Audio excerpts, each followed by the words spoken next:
और दोस्तों मैं हूं कृष्णराज राव।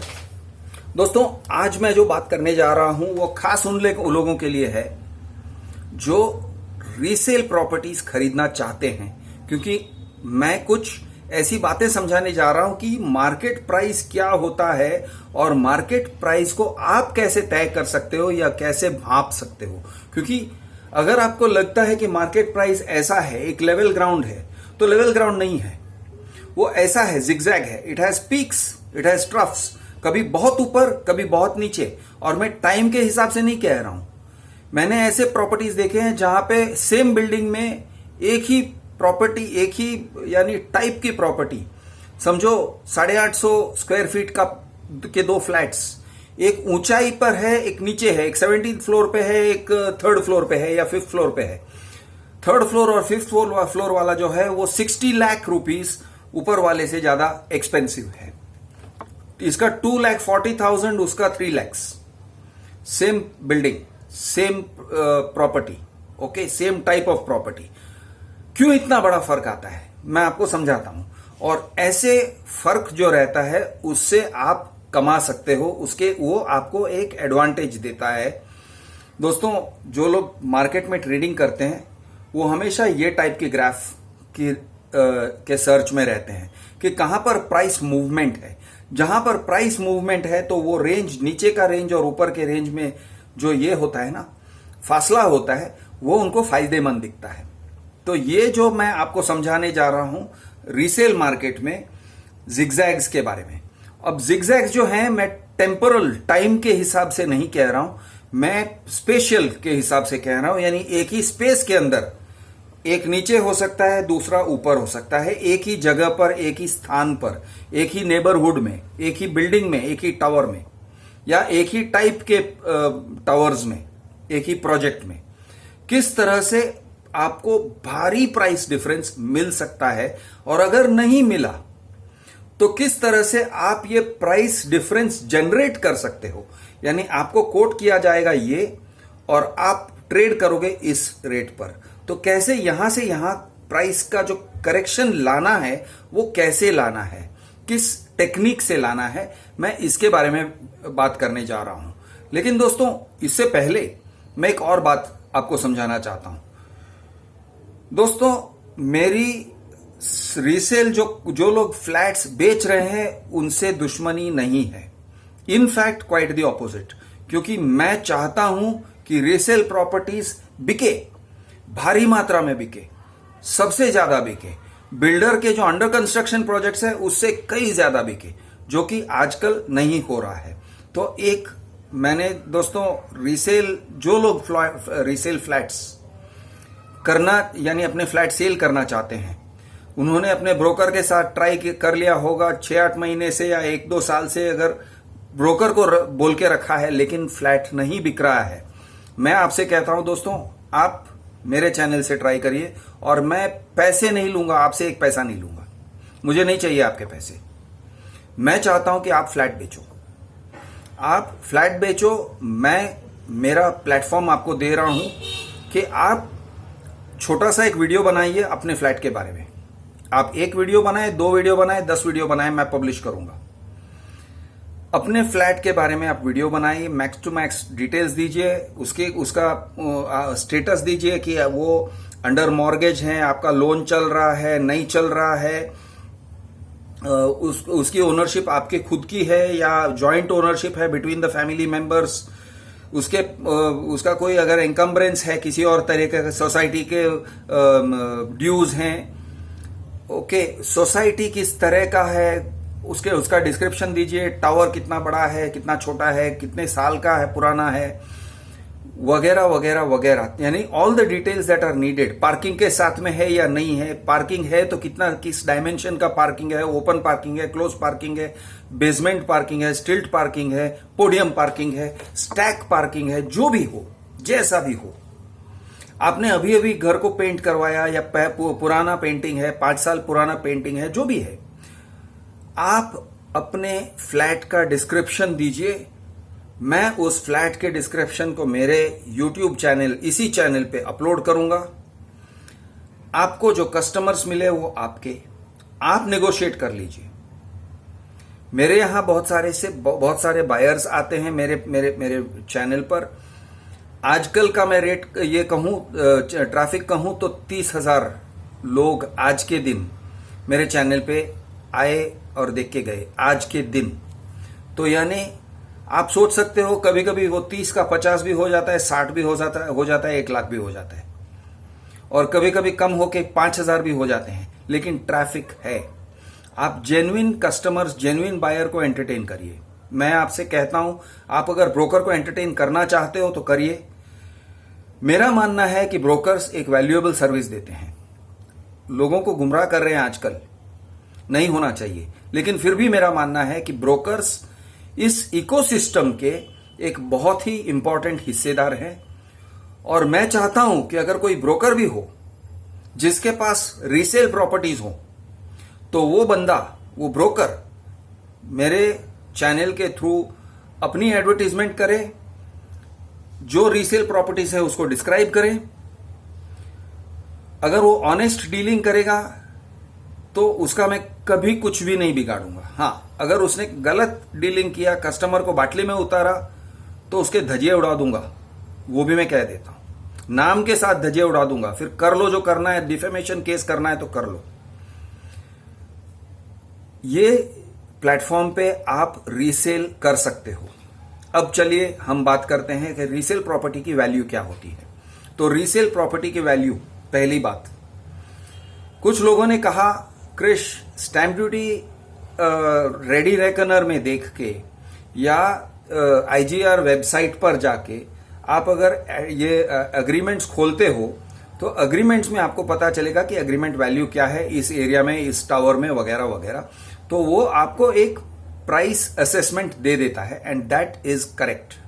बिल्कुल सही है वो जो कह रहे हैं कि इंस्पेक्टर जनरल ऑफ रेवेन्यूज यानी स्टैंप ड्यूटी रजिस्ट्रेशन का जो वेबसाइट है, उसके ऊपर आप सर्च करोगे, नेबरहुड वाइज सर्च करोगे, थोड़ा सा I have found it a slightly difficult website. हो सकता है कि मैंने ठीक से उसको समझा नहीं है, लेकिन ठीक से समझने वाले भी हैं और मेरे टच में भी हैं। मैं उनके कांटेक्ट में डाल दूंगा कि भाई इनसे सीखो। मैं भी उनके साथ बैठ के थोड़े ट्यूशंस ले लूंगा कि किस तरह से आईजीआर वेबसाइट से वैल्यूज निकाले जाएं। तो अगर आप वैल्यू निकालते हो तो वो आपको एक बेस प्राइस दे देता है। क्या ये सही है? तो 100% सही है कि आपको एक बेस प्राइस जरूर मिल जाएगा। अब क्या ये base price actual market price है?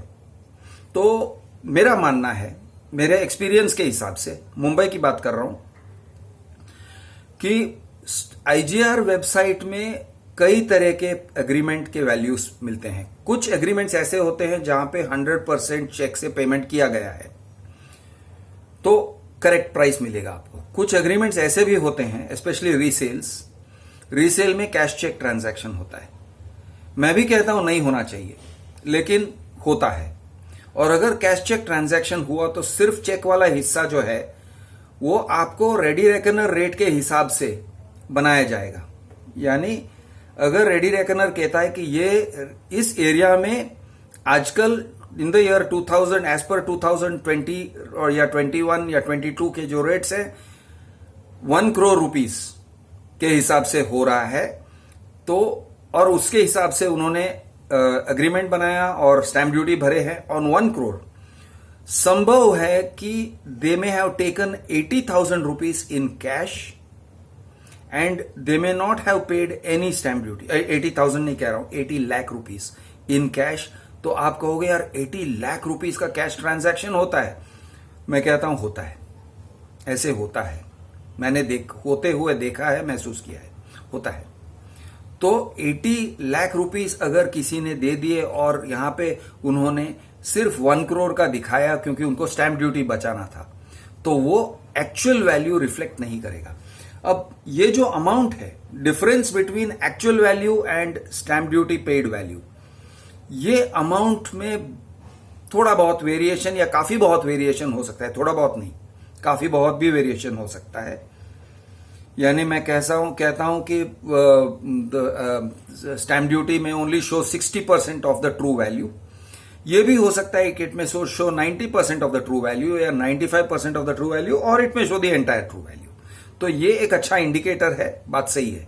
और इस पे मैं और भी स्टडी करके आपको और भी डिटेल्स में ये इस विषय पर बताना चाहूंगा।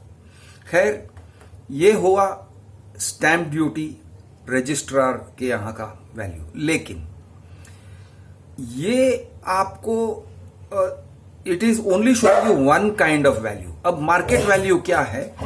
तो मार्केट वैल्यू का, जैसे मैंने कहा, जस्ट अ सेकेंड प्लीज, एक तरह से कहें तो मार्केट वैल्यू नोशनल वैल्यू है। तो नोशनल वैल्यू क्यों कह रहा हूं और किस हिसाब से कह रहा हूं और कितने हद तक मैं जो कह रहा हूं वो सच है, मैं आपको ऐसे समझाता हूं।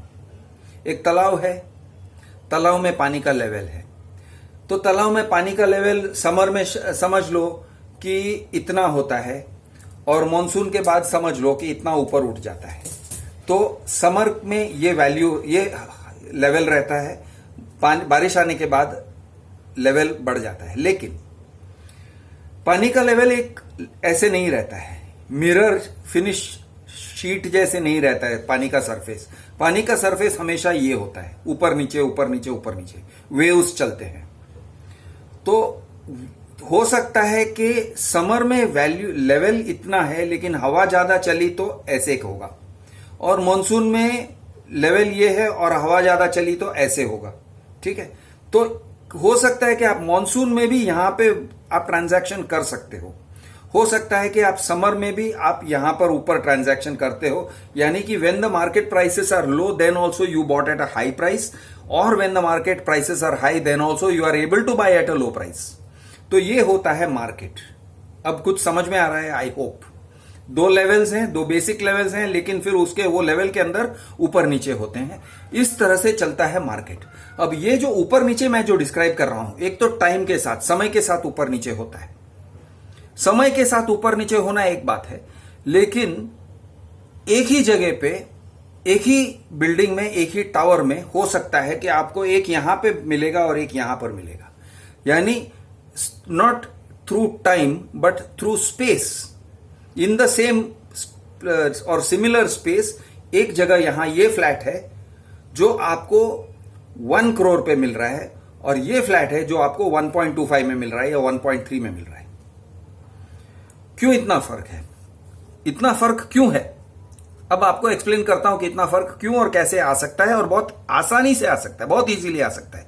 तो लोग जब कहते हैं यार क्रिश हमको डील नहीं मिलता है, तो मैं कहता हूं आपने ढूंढा नहीं है। डील मिलेगा, आप ढूंढो, आप सर्च करो। आपने अपना जो फिशिंग नेट है वो वाइडली नहीं, बड़ा फिशिंग नेट फेंको, आपको मिलेगा जो चीज आपको चाहिए।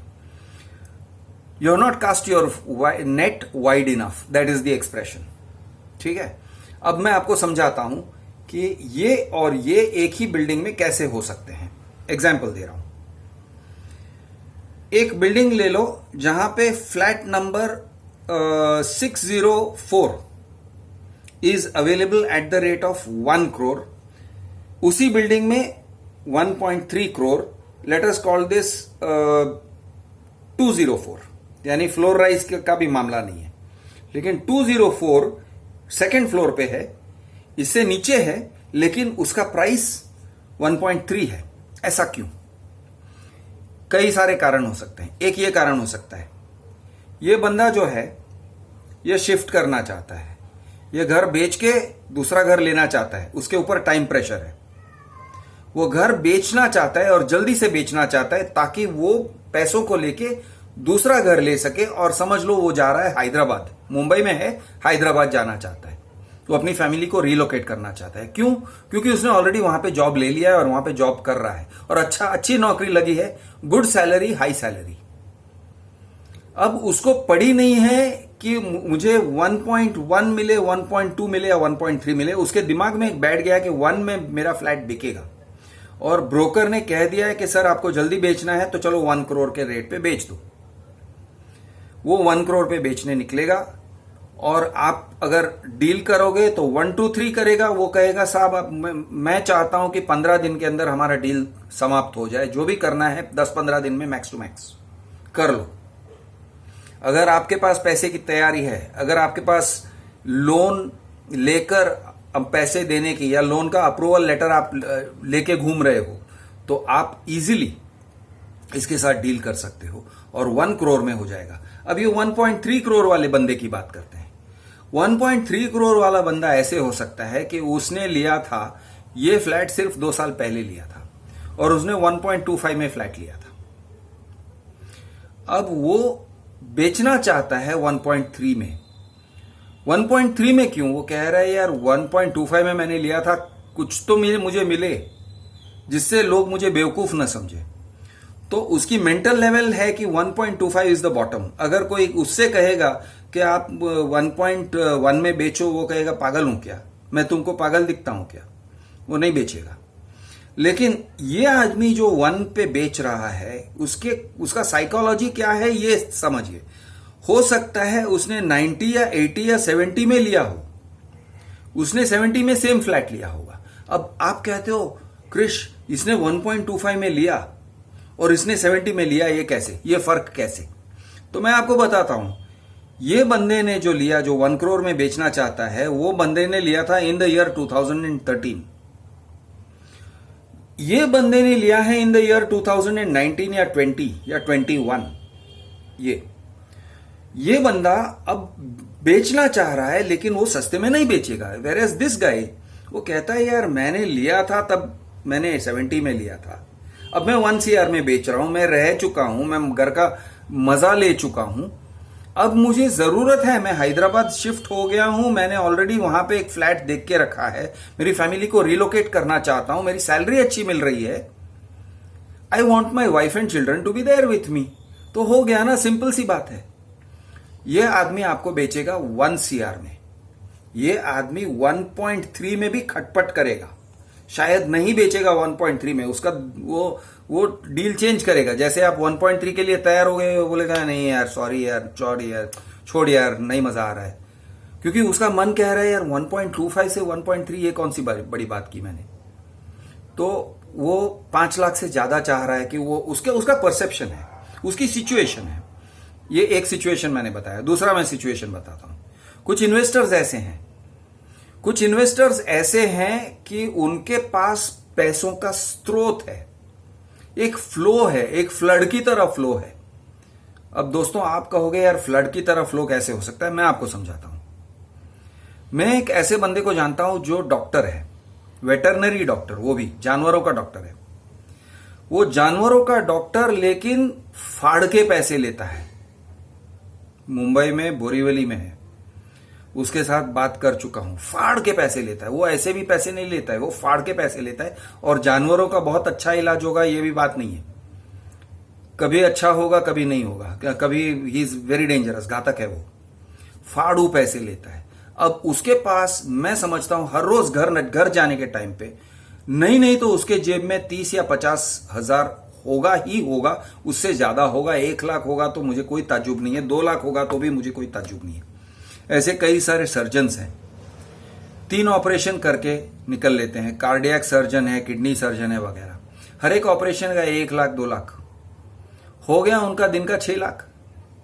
तो अगर महीने के अगर वो 30 दिन गुनिया 6 लाख कमाते हैं, वो डालेंगे कहां पे?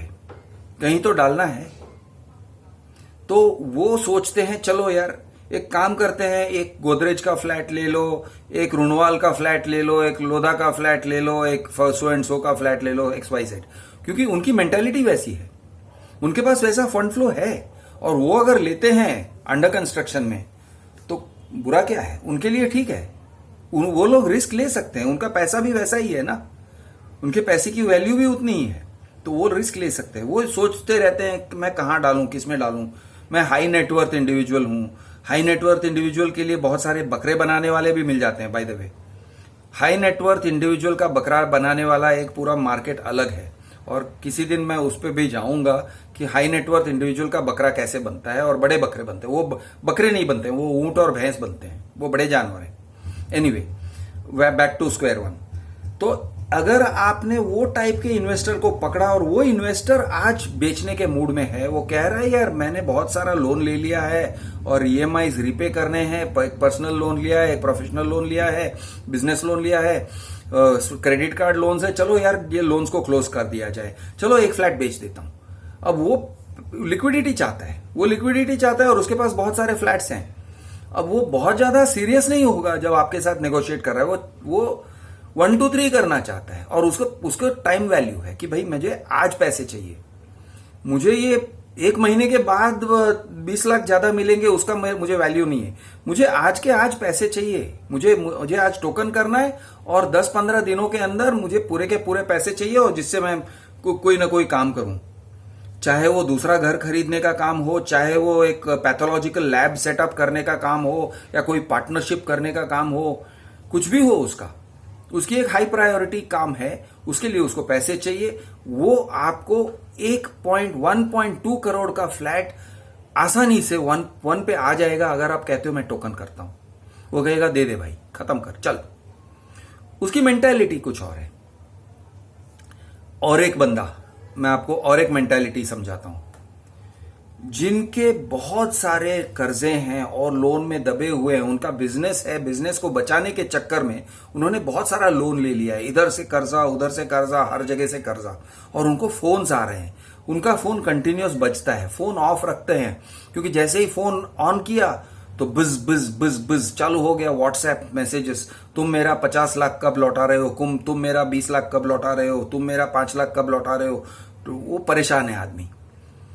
दरवाजे पे कोई आ जाता है, फोन पे कोई आ जाता है, ऑफिस में कोई आ जाता है, बिल कलेक्टर, वो आदमी परेशान है, वो नहीं चाहता है कि इस तरह से जिए। अब उसके पास अगर एक ही फ्लैट है, चलो एक ही फ्लैट, वो एक ही फ्लैट लिक्विडेट करके, अगर समझो उसके 50 लाख है, 80 लाख का लोन है, चलो उसका जो फ्लैट है उसकी कीमत है 1.5 CR।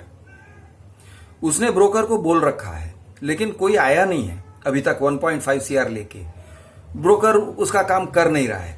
आज आप किसी तरह से डायरेक्ट चले जाते हो, for example through my channel, आप उसके पास पहुंच जाते हो और कहते हो मैं टोकन करूं, तू मुझे फ्लैट दिखा, अच्छा फ्लैट, हाँ देखा मैंने, अच्छा लगा।